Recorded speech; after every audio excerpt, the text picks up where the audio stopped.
Excel ইন্টারভিউতে আপনাদেরকে একটি প্রশ্ন করা হলো যে এখানে যে ভ্যালুগুলো রয়েছে যেমন 7,86,430 এটিকে ল্যাক্সে বা লাখে পরিবর্তন করতে তা এবং এই কাজটি একটি ফর্মুলার সাহায্যে করতে বলা হলো। তা সেটি আমরা কিভাবে করব, আজকের ভিডিওতে আমরা এই বিষয়টি শিখব। এর জন্য সর্বপ্রথম আমরা ইকুয়াল সাইনকে নিলাম এবং রাউন্ড ফাংশনের আমরা সাহায্য নেব। রাউন্ড ফাংশনকে আমরা কল করলাম, তারপর এই সেলটিকে আমরা সিলেক্ট করব।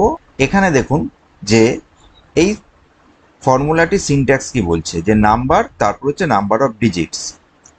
এরপর আমরা এই B2 সেলটিকে সিলেক্ট করার পর ডিভাইডেড বাই 1 লাখ, যেহেতু আমাকে বলা হয়েছে যে লাখে পরিবর্তন করতে, 1 লাখ করলাম। এরপর কমা, কমা দেওয়ার পরই নাম্বার অফ ডিজিটস, এখানে আমরা 2 দেব।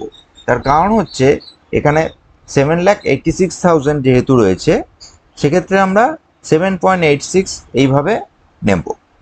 Bracket close, enter. দেখুন চলে এসছে। এরপর আমরা এটিকে ফিল ডাউন করে দিলাম